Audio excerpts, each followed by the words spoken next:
ناظرین، ایران نے وہ کر دکھایا ہے جو اس سے اب تک توقع نہیں کی جا رہی تھی۔ ایران نے نہ صرف اسرائیل بلکہ امریکہ اور یورپ کو بھی پریشان کر دیا ہے، جس پر وہ سرپرائز بھی ہو گئے ہیں، بلکہ آئرن ڈوم پر بھی سوالیہ نشان لگ گیا ہے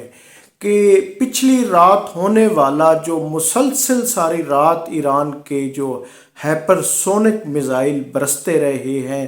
تل ابیب، حیفا کی بندرگاہ، بیت بیام کے علاقوں میں جو تباہی ہوئی ہے، 10 منزلہ عمارت یعنی کہ جو اس پہ نقصان پہنچا ہے، وہاں پہ 6 اسرائیلی مارے گئے ہیں، اسی طرح حیفا کی بندرگاہ پر تباہی نظر آ رہی ہے۔ اس طرح اس کے علاوہ کئی ان کے ایئر بیسز تباہ ہوئے ہیں، جس کو نہ صرف اسرائیل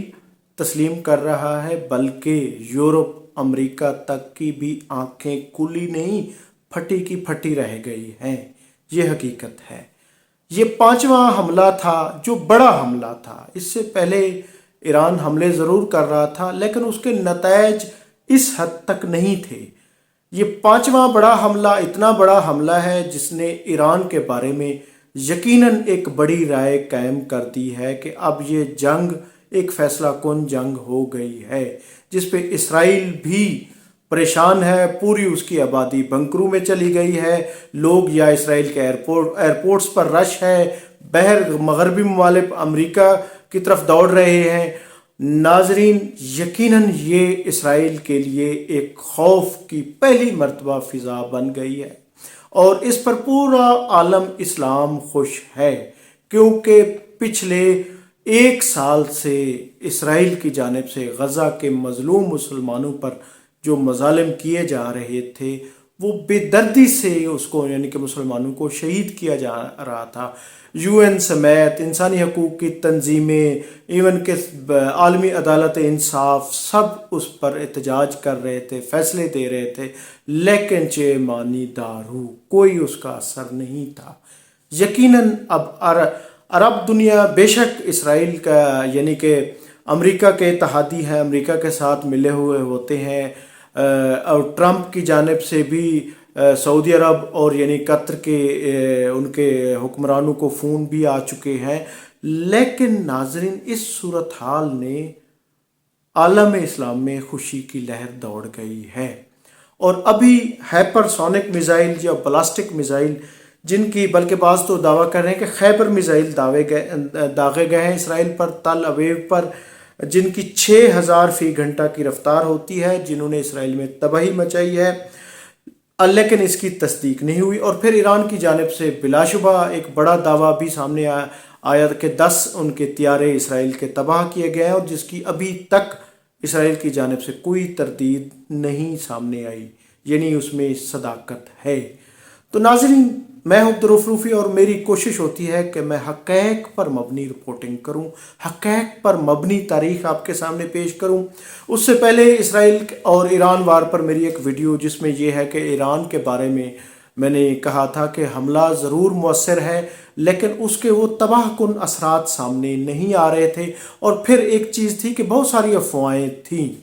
کہ پاکستان آرمی نے وہاں پہ مداخلت کی ہے، پاکستان کے طیارے گئے ہیں، اسرائیل ایران ایٹمی وہ کرنے والا ہے، حملہ کرنے والا ہے، یا ایٹمی دھماکہ کرنے والا ہے، یا ایٹمی تجربہ کرنے والا ہے۔ یقیناً بہت ساری باتیں جن میں صداقت نہیں تھی، لیکن یہ حملہ بہت بڑا ہے جس نے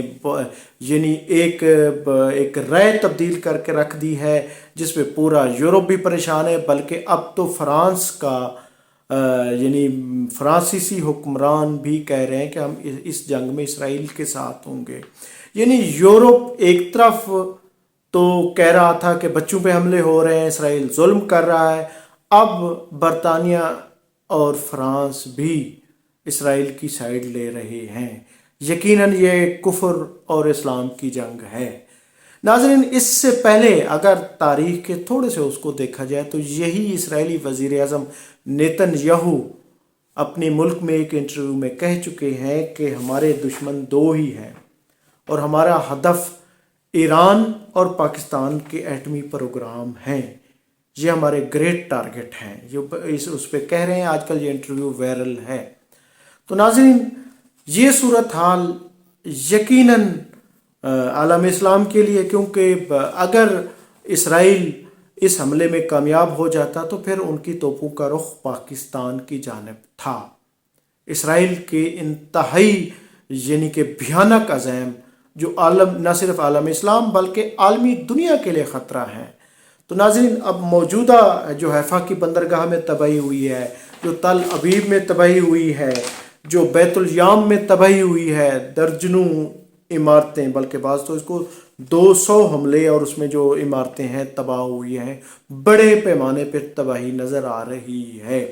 اور اسرائیل کی جانب سے اس تباہی کو، اعداد و شمار کو، ہلاکتوں کو چھپایا بھی جا رہا ہے، اور شدید خوف و ہراس ہے اسرائیل میں، شدید خوف و ہراس ہے۔ لوگ بنکروں میں ہیں اور حکومت کو گالیاں دے رہے ہیں، نیتن یاہو کو گالیاں دے رہے ہیں، نیتن یاہو پر پھٹکار برس رہی ہے، اور اسے یہ توقع نہیں تھی، وہ صرف کل تک بڑھکے مار رہا تھا، اور یہی کنڈیشن ٹرمپ کی بھی تھی کہ ایران کا میں معاہدہ کرا سکتا ہوں، لیکن اب ان کی طرف سے بھی پھسے بیانات شروع ہو گئے ہیں۔ ناظرین، دلچسپ کھیل شروع ہو چکا ہے، اسرائیل کو ٹف ٹائم مل رہا ہے اور ایران پر پورا عالم اسلام خوش ہے۔ ناظرین، جنگ جاری ہے۔ میں ہوں عبدالرؤف روفی۔ دلچسپ اس پہ میری کوشش ہوتی ہے کہ حقائق بیان کروں، اور حقائق بیان کرتا رہوں گا، آپ کے سامنے ہوں عبدالرؤف روفی۔ تھینک یو، بہت شکریہ، اللہ حافظ۔